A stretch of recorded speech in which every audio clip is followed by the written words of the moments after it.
an increasing number of universities in England face a material risk of closure unless they dramatically cut costs or merge over the next few years, according to the Higher Education Regulator's annual health check. The report by the Office for Students, OFS, paints a bleak picture of universities over-reliant on international students to plug the gaps left by the declining income from the domestic student fees, with the OFS warning that 40% of England universities are expected to run budget deficit this year. They are already running deficits because some of them are declaring bankrupt already, since their prime minister, who is every day paying deaf ear to the outcry of these universities or to the institutions who are lacking skill shortages. So it is happening. It's not we don't need to wait by the end of the year. It is happening.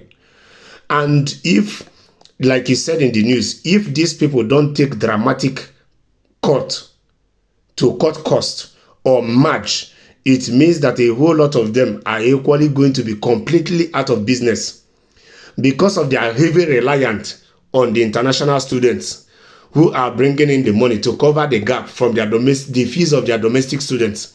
So you see, at the end of the day, these international students are equally at least 50 or 60% why some of these universities are in business.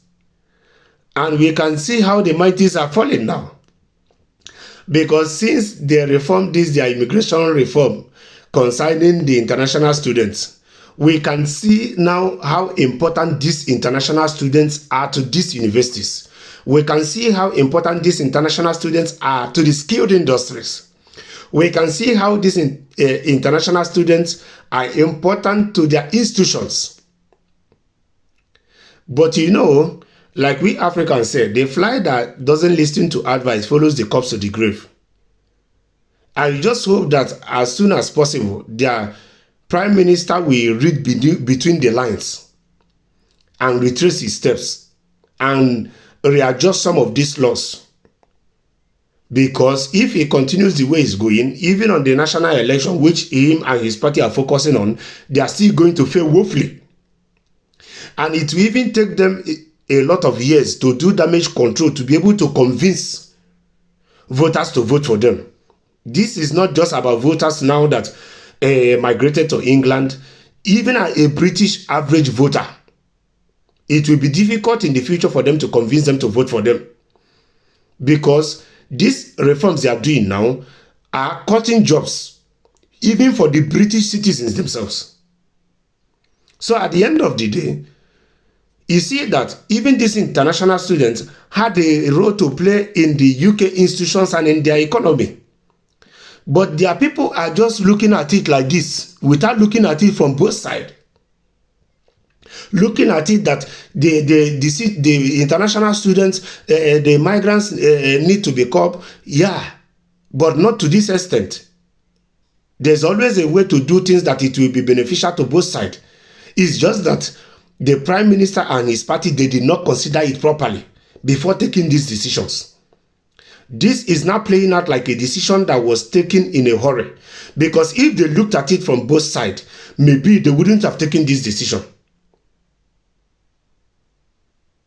Yes, because it's affecting both the institutions, be it the universities, even the average citizens, the UK economy itself. Everybody's losing. The international students now are looking in a different directions, looking for other countries who will offer them value for their money. And it means that some of these universities in the UK now have to sit down and think of the programs they are going to do to attract international students, which is not going to be easy, which is going to take them a lot of time to convince these international students again.